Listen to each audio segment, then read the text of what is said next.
ഇന്ന് പെസഹ വ്യാഴമാണേ. പള്ളിയിൽ പോകാൻ റെഡി ആവുന്നതാണ് നിങ്ങൾ ഈ കാണുന്നത്. രാവിലെ ഞാൻ എഴുന്നേറ്റ് തന്നെ 6:30 ആവാറായപ്പോഴാണ്. എന്നിട്ട് കുറഞ്ഞ സമയത്തിനുള്ളിൽ എന്റെ വീഡിയോ എടുക്കാനുള്ള മനസ്സാരും കാണാതെ പോരുത് കേട്ടോ. വലുതായിട്ടൊന്നുമില്ല.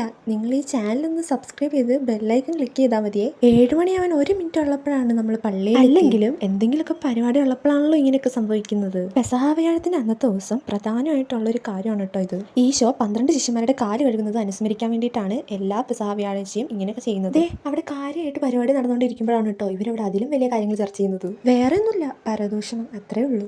കുർബാനയൊക്കെ കഴിഞ്ഞ് ഇതുപോലെ വർത്താനം പറഞ്ഞ് ഇങ്ങനെ ഇരിക്കണം. ചുമ്മാതല്ല, കുറച്ച് കാലങ്ങൾ കഴിഞ്ഞ് ഓർക്കാലോ അതൊക്കെ. എന്തായാലും ഞാൻ ഈ പള്ളി ഒന്ന് കാണിച്ചു തരാവേ. ദേ ഇതാണ് കേട്ടോ ഞങ്ങളുടെ ഇടവക പള്ളി. ഇത് സൈഡിൽ നിന്ന് എടുത്ത വ്യൂ ആണ്. പിന്നെ ഇല്ലേ ഒരു കുഞ്ഞു കാര്യം കൂടി, നിങ്ങൾക്ക് വീഡിയോ ഇഷ്ടപ്പെടുകയാണെങ്കിൽ ഷെയർ ചെയ്യാൻ മറക്കല്ലേ. കുറച്ച് നേരം അവിടെ നിന്ന് കഴിഞ്ഞപ്പോഴത്തേക്കും ഞങ്ങൾക്ക് മിഠായി കിട്ടി. പിന്നെ അതും കഴിച്ച് നാളെ വരാമെന്ന് പറഞ്ഞ് ഞങ്ങൾ പോയേ. നാളെ എന്താ? നാളെയാണ് ദുഃഖവെള്ളി. ഞാൻ ചിലപ്പോൾ ഈ വീഡിയോ അപ്ലോഡ് ചെയ്യുന്നത് ദുഃഖവെള്ളിയുടെ അന്നായിരിക്കും കേട്ടോ. ദുഃഖവെള്ളിയുടെ വീഡിയോ ഞാൻ വേറൊരു ദിവസം ഇടാവേ. പിന്നെ ഇതാ നമ്മുടെ മുത്തശ്ശി. ഇനി മുത്തശ്ശിനെ കാണിച്ചില്ലാന്ന് വേണ്ട. എങ്ങനെയുണ്ട്? സുന്ദരിയായിട്ടില്ലേ? ഇനി എന്താ, വീട്ടിൽ പോയി സുഖമായി കിടന്നുറങ്ങുക. അപ്പം ശരി, ബൈ.